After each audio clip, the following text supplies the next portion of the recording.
మన గుంతకల్ న్యూస్ ని లైక్ చేయండి, షేర్ చేయండి, సబ్స్క్రైబ్ చేయండి. మన గుంతకల్ న్యూస్ లో లైక్ చేయండి, సబ్స్క్రైబ్ చేయండి అండ్ షేర్ చేయండి. థాంక్యూ. మన గుంతకల్లు న్యూస్ కి స్వాగతం.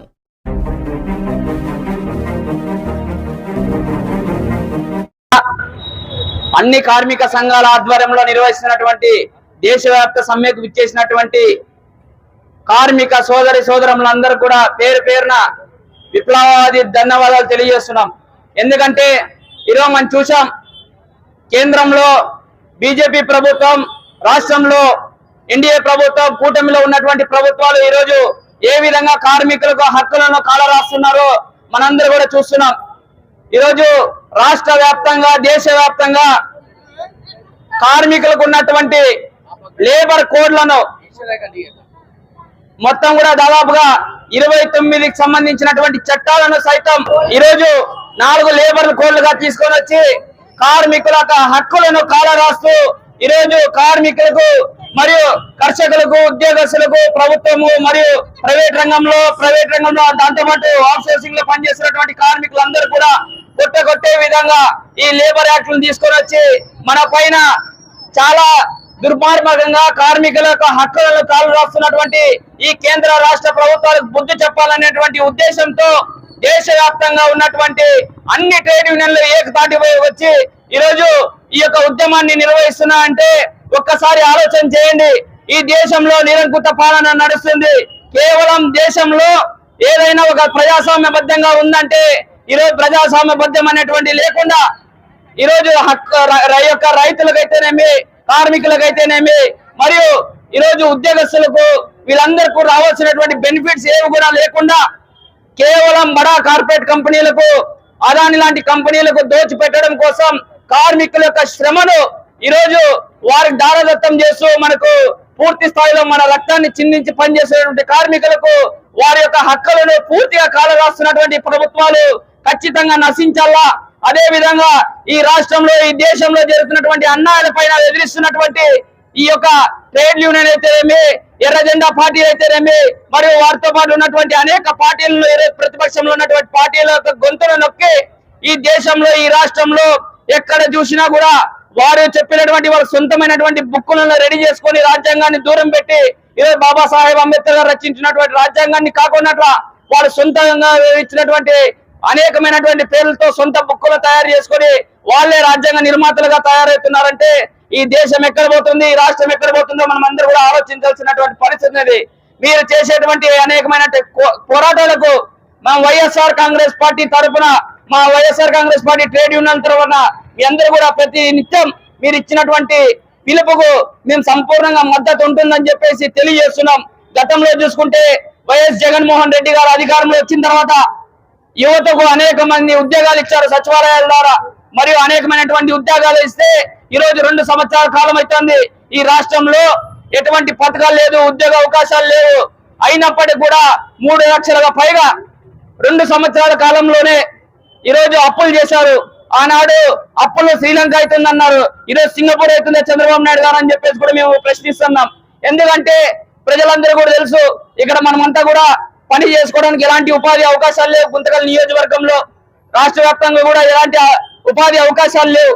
ఈరోజు ఉపాధి అవకాశాలు కావాలన్నా మరియు కొత్త పరిశ్రమలు రావాలన్నా కూడా ఈరోజు ఎక్కడ కూడా చంద్రబాబు నాయుడు గారు పోతే డావోస్ లో వెళ్ళిన తర్వాత ఎలాంటి పెట్టుబడులు ఈ రాష్ట్రానికి రాకపోగా ఈ దేశంలో కేవలం ఈ రాష్ట్రం మొత్తం కూడా వాళ్ళ యొక్క మొన్న పుట్టినటువంటి కంపెనీలో 6 నెలలు, 3 నెలలు, 3 రోజులకు పుట్టినటువంటి కంపెనీలకు వేల కోట్ల రూపాయలు పెంచడం కోసం చేస్తున్నాయి. కాబట్టి ట్రేడ్ యూనియన్లంతా కూడా ఐక్యమయ్యి వీటన్నిటికి వ్యతిరేకించి కార్మికుల హక్కుల కోసం పోరాడాల్సిందిగా తెలియజేస్తూ అవకాశం ఇచ్చే పెద్దలందరూ కూడా ధన్యవాదాలు తీసుకొస్తారు. ఎన్టీఆర్ సర్కిల్లో కార్మిక సంఘాల ఆధ్వర్యంలో ఏదైతే దేశవ్యాప్తంగా నిర్వహిస్తున్నటువంటి సార్వత్రిక సమ్మెకు, నరేంద్ర మోడీ విధానాలకు, కార్మిక వ్యతిరేక విధానాలకు వ్యతిరేకంగా నిరసన కార్యక్రమం నిర్వహించడం అనేది జరుగుతుంది పెద్ద ఎత్తున. ఏదైతే ఆర్టీసీ బస్టాండ్ సర్కిల్ నుంచి మెయిన్ రోడ్డు గుండా ఈ విధమైనటువంటి ఏదైతే నరేంద్ర మోడీ విధానాలకు వ్యతిరేకంగా పెద్ద ఎత్తున నినాదాలు చేసుకుంటూ రావడం అనేది జరిగింది.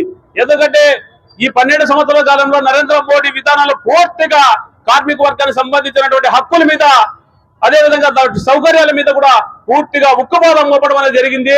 అనేక ఫ్యాక్టరీలు కూడా ఈ పొద్దు బంద్ కావడం జరిగింది. ఏదైతే అనేకమైనటువంటి ప్రభుత్వ రంగ సంస్థలకు సంబంధించినటువంటి ఈ పొద్దు కూడా ప్రైవేటీకరణ చేయడం జరుగుతుంది. వాటికి సంబంధించినటువంటి లక్షలాది మంది కార్మికులు ఈ పొద్దు రోడ్డు పాలయ్యే పరిస్థితి కూడా మనం చూస్తాం. అది రైల్వే కావచ్చు, బొగ్గు గనులు కావచ్చు, పౌర విమాన రంగం పూర్తిగా టాటా కంపెనీకి అప్పచెప్పడం జరిగింది. టెలికాం, పోస్టల్, ఈ విధంగా లక్షలాది మంది కార్మికులను కూడా, ఉద్యోగులను కూడా ఈ పొద్దు రోడ్ల మీద పాలు చేసే పరిస్థితి కూడా ఎన్డీఏ ప్రభుత్వ విధానాలు ఉండడం జరుగుతుంది. ఇంకా అదే విధంగా మూడోసారి అధికారంలోకి వచ్చిన తర్వాత పూర్తిగా ఏదైతే 44 కార్మిక చట్టాలు ఉన్నాయో వాటిని పూర్తిగా రద్దుపరిచి 4 లేబర్ కోడ్లు తీసుకురావడం జరుగుతుంది. ఈ లేబర్ కోడ్లు కూడా పూర్తిగా కార్పొరేట్ కంపెనీలకు, పెట్టుబడిదారు వర్గాలకు, బహుళజాతి కంపెనీలకు ఉపయోగపడే విధానాలు తీసుకురావడం జరుగుతుంది. కాబట్టి ఈ విధానాలకు వ్యతిరేకంగా పెద్ద ఎత్తున దాదాపు కంటే దేశవ్యాప్తంగా కూడా 8 సంవత్సరాల కాలంగా కూడా ఆ విధానాలన్నింటినీ ఉపసంహరించుకోవాలని చెప్పి కూడా వివిధ రూపాల ఆందోళన కార్యక్రమాలు కాశ్మీర్ నుంచి కూడా కన్యాకుమారి వరకు కూడా ఈ విధమైనటువంటి ఏదైతే నరేంద్ర మోడీ కార్మిక వ్యతిరేకంగా పెద్ద ఎత్తున ఆందోళన కార్యక్రమాలు చేపట్టినటువంటి పరిస్థితి కూడా మనం చూస్తాం. అయితే ఇక్కడ ఉన్నటువంటి ఆంధ్ర రాష్ట్రంలో ఉన్నటువంటి చంద్రబాబు నాయుడు కూటమి ప్రభుత్వం కూడా నరేంద్ర మోడీ కార్మిక వ్యతిరేక సిద్ధాంతాలతో పోటీ పడడం జరుగుతుంది. ఇక్కడ కూడా కార్పొరేట్ కంపెనీలకు, పెట్టుబడిదారు వర్గాలకు, బహుళజాతి కంపెనీలకు ఉపయోగపడే విధంగా విధానాలు తీసుకొస్తారే కానీ ఎక్కడ కార్మిక వర్గానికి సంబంధించినటువంటి విధానాలు తీసుకురావడం లేదు. అదే విధంగా స్పీడ్ ఆఫ్ బిజినెస్ అనే రూపంలో కూడా ఏదైతే 8 గంటల విధానాన్ని తీసుకురావడం జరుగుతుంది, 8 గంటల పని విధానాన్ని 12 గంటల పని విధానాన్ని తీసుకురావడం జరుగుతుంది. దాదాపు కంటే 3 షిఫ్ట్లు ఉన్నటువంటి దాన్ని 2 షిఫ్ట్లకే కుదించి కార్మికుల యొక్క శ్రమను కొల్లగొట్టడానికి కూడా ఏదైతే చంద్రబాబు నాయుడు ప్రభుత్వం ప్రయత్నం చేస్తుంది. కాబట్టి ఈ విధానాలకు వ్యతిరేకంగా పెద్ద ఎత్తున ఆందోళన కార్యక్రమాలు చేపడుతూ భవిష్యత్తులో నరేంద్ర మోడీ విధానాలకు, చంద్రబాబు నాయుడు విధానాలకు ఏదైతే అమలు పరుస్తున్న కార్మికులకు సమాధి చేస్తామని చెప్పి, ఖబర్దార్ అని చెప్పి హెచ్చరించడం జరుగుతుంది. ఈ సార్వత్రిక ఏదైతే సమ్మె సందర్భంగా తెలియపరుస్తూ ఈ అవకాశం ఇచ్చినటువంటి వ్యక్తులకు కృతజ్ఞతలతో ఇంతతో ముగిస్తున్నాను. వ్యాప్తంగా మరి ఏదైతే 29 కార్మిక చట్టాలు స్వతంత్ర పోరాటం నుంచి మనం సాధించుకున్నటువంటి కార్మిక చట్టాలను రద్దు చేస్తూ 4 లేబర్ కోడ్లను తీసుకురావడం జరిగింది. ఈ 4 లేబర్ కోడ్లు ఏప్రిల్లో మరి అమలు పరచబోతా ఉన్నారు. రద్దు చేయాలన్నది మరి దేశవ్యాప్తంగా ఈ రోజు 40 కోట్ల మంది కార్మికులు ఈ రోజు రోడ్డు ఎక్కడం జరుగుతా ఉంది. ఈ లేబర్ కోడ్లను ఎవరి కోసం పెట్టారని ఈ రోజు మేము డిమాండ్ చేస్తా ఉన్నాం. లేబర్ కోడ్ల ద్వారా కార్మికులకు ఏమైనా న్యాయం జరుగుతా ఉందా? ఏదైతే కార్మిక చట్టాలు అంటే కార్మికులకు ఉపయోగపడే చట్టాలు ఉండాలి కానీ ఈ లేబర్ కోడ్లో కార్మికులకు ఉపయోగపడే చట్టాలు ఏమున్నాయని మేము డిమాండ్ చేస్తా ఉన్నాం. ఏదైతే కార్మికులు పనిచేస్తా ఉన్నారో ఆ కార్మికులకు దినసరి వేతనం అంటే కేంద్ర ప్రభుత్వం 178 రూపాయలు అని చెప్తా ఉంది. ఒక మనిషి 178 రూపాయల జీతంతో కుటుంబాన్ని పోషించుకోగలదా? మరి కేంద్ర ప్రభుత్వం 178 రూపాయలు మరి దినసరి కూలీగా చెప్తా ఉంది. మరి ఏ విధంగా ఏదైతే దేశంలో స్వతంత్ర పోరాటం ముందునే 8 గంటల పని విధానాన్ని సాధించుకుంటే ఈ రోజు 12 గంటలు పని చేయాలని చెప్తా ఉన్నారు. ఏదైతే ఫ్యాక్టరీ చట్టం ఉందో ఆ ఫ్యాక్టరీ చట్టంలో 100 మంది కార్మికులు ఉంటే ఆ 100 మందిని లే ఆఫ్ చేయాలనంటే మరి ఏదైతే లేబర్ ఆఫీసర్ ద్వారా మరి చేయాల్సి ఉంటుంది. అట్లాంటిది ఈ రోజు 300 మంది కార్మికులు ఉన్నా గానీ ఎవరు పర్మిషన్ లేకుండా మీరు ఏవైతే సమస్యలు ఉన్నాయో మూసేసుకోవచ్చు అని చెప్తా ఉన్నారు. మరి ఈ రకమైన చట్టాలు నిజానికి కార్మికుల పక్షాన ఉందా, పెట్టుబడిదారి పక్షాన ఉందా అని ఒకరు ఆలోచన చేయాల్సిన విషయం ఉంది. ఎందుకంటే ఏదైతే ఈ దేశాన్ని నడిపిస్తున్నదే కార్మిక వర్గం, ఈ దేశాన్ని నడిపిస్తున్నదే కార్మికులు. మరి అలాంటి కార్మికులకు ఏ రకమైన చట్టాలు ఈ రోజు లేబర్ కోడ్లు పొందుపరచలే. ఏదైతే లేబర్ కోడ్లు ఉన్నాయో ఆ లేబర్ కోడ్లు రద్దు చేయాలా. ఎందుకంటే ఈ రోజు దేశంలో నరేంద్ర మోడీ అబద్ధాల మీద అబద్ధాలు చెప్తా ఉన్నాడు. ఏదైతే సంవత్సరానికి 2 కోట్ల ఉద్యోగాలు ఇస్తానని చెప్పిన నరేంద్ర మోడీ ఈ 12 సంవత్సరాల్లో 24 కోట్ల ఉద్యోగాలు ఇవ్వాల్సింది ఒక ఉద్యోగం ఇవ్వడా. అదేవిధంగా పెద్ద నోట్లు రద్దు చేస్తేనే ఏదైతే పేదవాళ్ళు ఉన్నారో జన్ధన్ ఖాతా ఖోల్ 15 लाख डालेंगे అమ్మన్నాడు. మరి ఏది 15 लाख ఎక్కడ పోయింది? మీరందరూ జన్ధన్ ఖాతా తెలిసారు, జీరో అకౌంట్స్ ఓపెన్ చేస్తే 15 లక్షలు డబ్బులు వేస్తానన్నాడు. కానీ వేయరా. జిఎస్టీ తెచ్చాం, ఒకటే దేశం ఒకటే పన్ను అన్నాడు. మరి ఈ రోజు జిఎస్టీ తెచ్చిన తర్వాత అన్ని రేట్లు పెరిగిపోయినాయి. మరి ఏమైనా దేశం అప్పు తగ్గిందా? తగ్గలే. ఏదైతే స్వతంత్రం వచ్చిన తర్వాత కాంగ్రెస్ పార్టీ పరిపాలన వరకు 70 లక్షల కోట్ల అప్పు ఉంటే ఈ రోజు నరేంద్ర మోడీ 204 లక్షల కోట్ల రూపాయలు అప్పు చేశాడు. మరి ఎవరికి పెట్టారు 204 కోట్లు? ఈ రకంగా దేశంలో దేశ ప్రజల్ని తాకట్టు పెడుతూ దేశాన్ని తాకట్టు పెడుతూ ఈరోజు దేశాన్ని నడిపిస్తా ఉన్నాడు. ఈరోజు చెప్తా ఉన్నారు వందే మాతరం అని. ఈ వందే మాతరం ఎక్కడి నుంచి వచ్చింది? దేశ స్వతంత్రం కోసం పోరాటం చేసిన వాళ్ళు వందే మాతరం అని చెప్తా ఉన్నారు. కానీ ఈ రోజు బీజేపీ వాళ్ళు వందే మాతరం అని చెప్తా ఉన్నాడు, దేశమాతకు నమస్కారం అని చెప్తా ఉన్నాడు, రైల్వేలు నమ్ముతా ఉన్నాడు, పోస్టల్ డిపార్ట్మెంట్ నమ్ముతా ఉన్నాడు, మరి రోడ్లు అమ్ముతా ఉన్నాడు. మరి ఏ రకంగా ఈ దేశాన్ని అభివృద్ధి చేస్తామని మేము డిమాండ్ చేస్తా ఉన్నాం. అంటే అమ్ముతూ పోతూ ఉండడమే. ఏమన్నంటే భారత మాతకి జై, ఇంకా ఏమన్నట్టు వస్తే జై శ్రీరామ్. అంటే దేశ ప్రజలు ఎవరు మాట్లాడకూడదు. కమ్యూనిస్టులు మాట్లాడితే చైనా వాళ్ళు అంటావు, కాంగ్రెస్ వాళ్ళు మాట్లాడితే పాకిస్తాన్ పోవాలని అంటావు. ఇదేనా మీ రాజ్యాంగం? కాబట్టి ఈ దేశవ్యాప్త సమ్మెను అందరూ విజయవంతం చేసినందుకు మీ అందరికీ ధన్యవాదాలు తెలియజేస్తూ సెలవు తీసుకున్నా కామ్రేడ్స్. ఏఐటీసీ అగ్రభాగాన ఉన్నటువంటి కమ్యూనిస్ట్ ఎర్ర జెండా ట్రేడ్ యూనియన్ తెల్లదొరలపై పోరాటం చేసి అనేక ఉద్యమాల ద్వారా హక్కులను సాధిస్తే మరి ఎటువంటి ఉద్యమాలలో లేకోకుండా మతాలకి చిచ్చు పెడుతూ కులాలకు చిచ్చు పెడుతూ ఈ రోజు దేశాన్ని పరిపాలిస్తున్నటువంటి ఎన్డీఏ ప్రభుత్వం 29 లేబర్ చట్టాలను 4 కోళ్లుగా మార్చింది. ఈ 4 కోళ్లలో ప్రధానంగా లేబర్ కనీస వేతనం కోడ్, అదేవిధంగా పరిశ్రమ కోడ్, మరి పరిశ్రమలో పనిచేస్తున్న కార్మిక రక్షణ కోడ్ అని 4 కోళ్లు తీసుకొని వచ్చి ఒక్కొక్క కోడ్ కింద 15, 13, 3, 4 మరి చట్టాలను తీసి అమర్చి ఈ రోజు 4 లేబర్ కోడ్లని యావత్ భారతదేశం కార్మిక లోకాని పైన పెనుముప్పు పెట్టబోతుంది. ఆ రోజు తెల్లదొరల పైన పోరాటం చేసి 10 గంటల విషయాల్లో ప్రాణ త్యాగాలు చేసి సాధించుకున్నటువంటి కార్మిక చట్టాన్ని ఈ రోజు మరి తిరిగి తెల్లదొరల పరిపాలన తీసుకుని వచ్చినటువంటి ఈ కేంద్ర ఎన్డీఏ నరేంద్ర మోడీ పరిపాలనని ఒకసారి మనం ప్రశ్నించాల్సిన అవసరం ఎంతైనా ఉంది.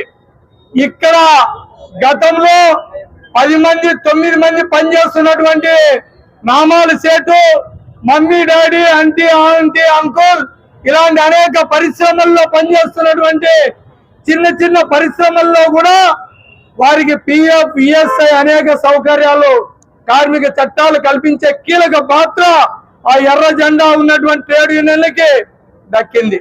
అలాంటి ట్రేడ్ యూనియన్లు ఈ రోజు నాశనం చేయడానికి, కార్మిక హక్కులను కాల రాసేదానికే ఈ రోజు 4 కోళ్లు తీసుకొని వస్తుంది. ఈ రోజు వక్తలు మాట్లాడినట్టుగా కనీస వేతనం 26,000 ఇవ్వని అడుగుతున్నాం. దాన్ని ఈ రోజు రోజుకి 178 రూపాయల చొప్పున విధిస్తే నెలకి ఎంత అవుతుంది? ఈ రోజు ఈడే మన కార్మికులు అందరూ కూడా షాపులు బంద్ చేసుకొని ముందర వింటున్నారు. కార్మిక సోదర మహిళలకు కూడా విజ్ఞప్తి చేస్తున్నాం, మీరుకి బీజేపీ ప్రభుత్వం ఈ 4 లేబర్ కోడ్లని అమలు పరిస్తే మీకు మమ్మీ డాడీ గాని మరి నామాల్ సేటు గాని 178 రూపాయలు రోజు కూలీ ఇస్తారు. ఎందుకంటే మా బీజేపీ ప్రభుత్వం ఇటువంటి చట్టాలను పెట్టని చెప్పేసి పెట్టింది కాబట్టి 178 రూపాయలు రోజుకి ఇస్తాం, 12 గంటలు పని చేపిస్తానని చెప్పేసి ఇటువంటి పెట్టుబడిదారుల వ్యవస్థలకు అనుకూలమైనటువంటి చట్టాలను ఈరోజు కేంద్ర ప్రభుత్వం తీసుకొని వస్తుంది. అటువంటి చట్టాలకు వ్యతిరేకంగా కార్మిక సంఘాలు పెట్టుకోకుండా మరి అదే విధంగా 300 మంది కార్మికులు లోపున్నటువంటి ఏ పరిశ్రమ అయినా అతనికి లాస్ వస్తే లాకౌట్ ప్రకటించేదానికి ఆయనకి హక్కులు, యాజమాన్యానికి హక్కులు కలిగిస్తున్నారు. అంటే లాకౌట్ చేస్తే లోపల పనిచేస్తున్నటువంటి 300 లోపల ఉన్నటువంటి కార్మికులు చెప్పుకోకుండా మెడబట్టుకొని బయటకు తొప్పుతారు. మనకి ఎటువంటి రక్షణ లేదు, ఉద్యోగ భద్రత లేదు. అదే విధంగా ఈ రోజు కేంద్ర రాష్ట్ర ప్రభుత్వాల్లో, ప్రభుత్వ రంగాలలో కాంట్రాక్ట్ అవుట్ సోర్సింగ్ వర్కర్లు ఎంతో మంది పనిచేస్తున్నారు. మరి అవుట్ సోర్సింగ్ విధానం లేబర్ కోర్టు ఏం చెప్తుందంటే కేవలం 6 నెలలు మాత్రమే వాళ్ళతో పని చేయించుకునే వాళ్ళని మాత్రం అవుట్ సోర్సింగ్ కార్మికులు అనాల. కానీ ఏళ్ల తరబడి, దశాబ్దాల తరబడి ఈ రోజు పనిచేస్తున్నారు. వారికి ఎవరికి కానీ సమాన పనికి సమాన వేతనం ఇచ్చిన పాపానికి ఈ రోజు రాష్ట్ర కేంద్ర ప్రభుత్వాలు పోవడంలే. అదే విధంగా ఉపాధి హామీ పనిని కూడా ఈ రోజు భ్రష్టు పట్టించడానికే కేంద్ర ప్రభుత్వం పూనుకోయింది. దీనితో పాటు రైతు ఈరోజు మమ్మీ డాడీ నామాలు చేటు బట్టలు తెచ్చుకొని ఆయన లాభాలు పెట్టి అమ్ముకోవచ్చు. రైతు మరి చేన్లలో ఎండల్లో వాన అనుకోకుండా పంటలు పండిస్తే ఆ పంట తీసుకొని వచ్చి బజార్లో అమ్ముకునేకపోతే దానికి మాత్రం ప్రభుత్వము ఒక లైన్ గీసి ఈ లైన్ కంటే దాటి నువ్వు రేట్ అమ్మకూడదని మనకు అన్నం పెట్టే అన్నదాతని గొంతు చేతులతో నలిపి చంపుతున్నటువంటి ఈరోజు కేంద్ర రాష్ట్ర ప్రభుత్వాలకి బుద్ధి వచ్చే విధంగా చెయ్యాల. ఆ ఉద్దేశంతోనే ఈరోజు దేశవ్యాప్తంగా గత సంవత్సరం ప్రకటించినటువంటి సార్వత్రిక సమ్మెలో కేవలం 25 కోట్ల మంది పాల్గొన్నారు. ఇప్పుడు 30 కోట్ల మంది సమ్మెలోకి వచ్చారు. ఈ 30 కోట్ల మంది సమ్మెలోకి వస్తే దాదాపు మన భారతదేశంలో 600 పై చిలుకు జిల్లాలలో ఈరోజు చాలా పరిస్థితులు తారుమారు కాబోతున్నాయి. ఇదే ఆదర్శంగా తీసుకొని భవిష్యత్తులో ఉద్యమానికి శ్రీకారం చుట్టాలని తెలియజేస్తూ చివరిగా ఒక చిన్న మాట చెప్తున్నా. ఈ మన రాష్ట్ర ముఖ్యమంత్రి చంద్రబాబు నాయుడు గారి పరిపాలన ఏ విధంగా ఉందంటే ఒక ఉదాహరణతో ముగియాలనుకున్నా. మన పశ్చిమ బెంగాల్లో 24 ప్లాట్ఫారాలు ఉన్నటువంటి రైల్వే స్టేషన్ కేవలం 86 ఎకరాల్లో రైల్వే స్టేషన్ నిర్మించారు. యావత్ భారతదేశంలోనే 23 ప్లాట్ఫారాలు ఉన్నటువంటి ఏకైక రైల్వే స్టేషన్ 23 ప్లాట్ఫారంలో ఉండేది 86 ఎకరాల్లో నిర్మిస్తే మన చంద్రబాబు నాయుడు గారు అమరావతిలో 1500 ఎకరాలలో రైల్వే స్టేషన్ నిర్మిస్తారట. అది 24 ప్లాట్ఫారాలతో. ఇది ఎక్కడైనా సరిపోతుందా? మన భారతదేశంలో ప్రధానంగా ఉండేది వ్యవసాయం. వ్యవసాయానికి ఒక సంవత్సరానికి 3 పంటలు వస్తున్నటువంటి భూమిని 1500 ఎకరాల భూమిని రైల్వే స్టేషన్ లో ఏర్పడతారంట. ఈ రైల్వే స్టేషన్ 1500 ఎకరాలు రైల్వే స్టేషన్ లో ఉంటే ఎట్లుంటుంది తెలుసా? ఒక ప్లాట్ఫారం నుంచి ఇంకో ప్లాట్ఫారం పోవాలంటే ట్రైన్ లోనే పోవాలా. ట్రైన్ లో పోయి ఇంకో ట్రైన్ మనం పోయే ట్రైన్ ని క్యాచ్ చేయాలా. అటువంటి పెద్ద స్టేషన్ నిర్మిస్తాడంట మన చంద్రబాబు నాయుడు. ఆయనకైనా బుద్ధి ఉండాలా? ఆ పరిపాలనలో ఉన్నటువంటి ఇతర రాజకీయ పార్టీ నాయకుల కన్నా బుద్ధి ఉండాలని చెప్పేసి సందర్భంగా విజ్ఞప్తి చేస్తూ భవిష్యత్ కార్యక్రమాలకి సిపిఐ పార్టీ మీ ఉద్యమాల వెంటుండి నడుస్తుందని చెప్పి తెలియజేస్తూ నాకు ఈ అవకాశం ఇచ్చినటువంటి అధ్యక్షుల వారికి, ఇక్కడ పాల్గొన్న ప్రతి ఒక్కరికి పేరు పేరున సిపిఐ పార్టీ తరఫున విప్లవ వందనాలు తెలియజేస్తూ సెలవు తీసుకుంటున్నాను.